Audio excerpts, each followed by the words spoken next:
Assalamualaikum warahmatullahi ta'ala wabarakatuh. Bismillahirrahmanirrahim.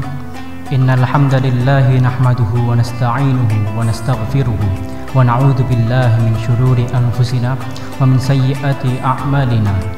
May yahdihillahu fala mudilla lahu wa may yudlil fala hadiyalah.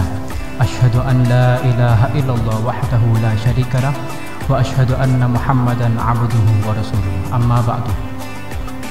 Ma'asyiral muslimin, penonton jiwa yang dirahmati Allah Subhanahu wa taala. Bulan Ramadan adalah bulan suci penuh keberkahan yang selalu dinanti-nantikan umat muslim di seluruh dunia, utamanya umat muslim di Indonesia. Sebagai insan yang ingin berlomba-lomba dalam kebaikan, kita tentunya ingin dan akan senantiasa memperbaiki diri dan bertaubat hanya karena mengharap ridha Sang Ilahi Rabbi. Karena tujuan hidup kita tidak lain hanya karena menginginkan ridha Allah Ta'ala dalam setiap langkah kita. Dalam kesempatan kali ini, izinkan saya menyampaikan beberapa hal yang perlu diperhatikan ketika kita akan menjalani hari-hari di bulan suci Ramadan ini, agar kita bisa mendapatkan wawasan lebih sekaligus kesempurnaan dan pahala yang utuh, sehingga kita mendapatkan manfaat yang banyak di setiap amal ibadah kita. Sekali lagi, izinkan saya untuk berbagi ilmu saya kepada para hadirin jiwa sekalian, dan mohon untuk menyimak secara lebih lanjut. Pembahasan yang pertama ialah niat. Niat adalah hal yang paling sederhana dalam mengerjakan amal, tetapi berpengaruh besar dalam timbangan amal kita kelak di akhirat nanti. Diterangkan dalam kitab Arba'in Nawawiyah karya Syekh Abu Zakaria Yahya Ibnu Syaraf rahimahullahu ta'ala, atau lebih sering dikenal dengan nama Imam Nawawi. Pada potongan hadis yang pertama diriwayatkan oleh Imam Bukhari dan Muslim yang berbunyi innamal a'malu binniyat, yang bermakna sesungguhnya segala perbuatan itu tergantung pada niatnya. Hadis ini mengajarkan bahwa niat merupakan faktor utama dalam menentukan kebaikan atau buruknya suatu amalan. Meskipun suatu amalan terlihat baik di mata manusia, jika niatnya tidak ikhlas karena alasan dunia atau popularitas, maka amal tersebut tidak akan mendapatkan pahala di sisi Allah. Sebaliknya, jika seseorang melakukan suatu amalan dengan niat yang ikhlas karena Allah SWT, maka ia akan mendapatkan pahala yang besar di sisi Allah Subhanahu wa ta'ala. Terlebih jika di bulan ini, maka insya Allah akan dilipatkan ganda. Setelah kita memperhatikan tentang niat, kita juga harus memperhatikan tentang ridha dari kedua orang tua kita. Karena apa? Karena menurut dawuh salah seorang ulama menyatakan bahwa ridha kedua orang tua kita lebih baik daripada 41 orang wali. Secara bahasa atau secara umum, orang tua adalah sosok yang memiliki peran penting dalam kehidupan kita, terutama dalam urusan ibadah di bulan Ramadan ini. Doa dari orang tua sangatlah penting dan dapat mempengaruhi keberhasilan dan kelancaran ibadah kita. Sebaliknya, jika kita tidak mendapatkan ridha dari orang tua, maka bisa saja segala usaha yang kita lakukan akan menjadi tidak berkah dan malah berujung pada kesulitan atau bahkan kecelakaan yang tidak diinginkan. Oleh karena itu, selalu berusaha untuk meraih ridha orang tua dan berdoa untuk keselamatan serta keberkahan dalam setiap langkah yang kita lakukan. Pernyataan mutlak tersebut dijelaskan pada salah satu hadis, yakni ridhallahi fi ridhal walidain wa sukhtullahi fi sukhtil walidain. Hadis tersebut diriwayatkan oleh Imam Bukhari dan Imam Muslim. Sebuah hadis singkat tetapi memiliki makna intisari yang sangat mendalam terkait posisi orang tua dalam pandangan Allah Subhanahu wa ta'ala. Semoga Allah selalu merahmati kedua orang tua kita.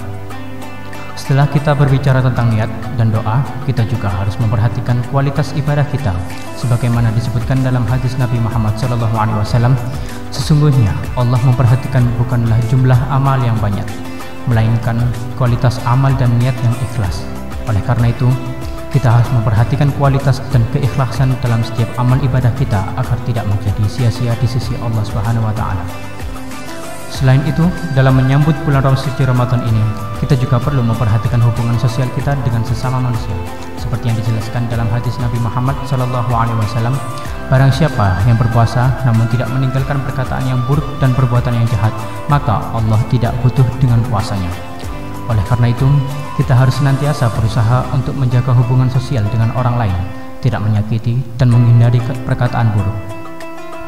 Dan juga dijelaskan dalam suatu Quran Saleh, yakni An-Nisa ayat 36, wa'budullaha wa la tusyriku bihi syai'a wa bil walidaini ihsana.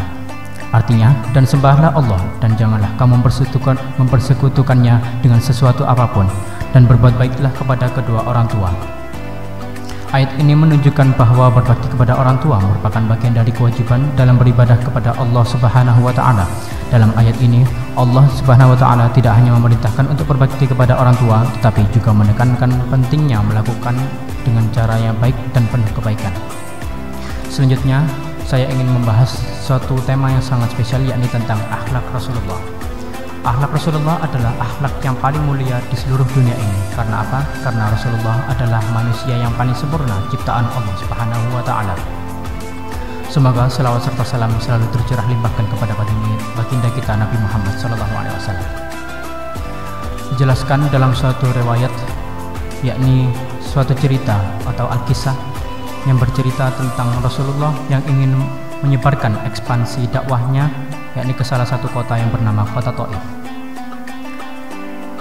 Dalam cerita tersebut dijelaskan bahwa Rasulullah mendatangi suatu kota yang bernama kota Taif ini dengan hati yang begitu positif. Rasulullah pun mendatangi kota tersebut dengan hati yang sangat optimis akan dakwahnya untuk menyampaikan agama Allah, yakni Islam. Diceritakan bahwa Rasulullah ketika mendatangi kota tersebut, orang-orang tersebut bukannya menerima Rasulullah atau menyambutnya, tetapi malahan melempari Rasulullah dan menghina-hina beliau, juga melemparinya dengan batu-batu, hingga diceritakan dalam suatu riwayat kepala Rasulullah berdarah-darah dan menumpahkan darah ke tanah bumi.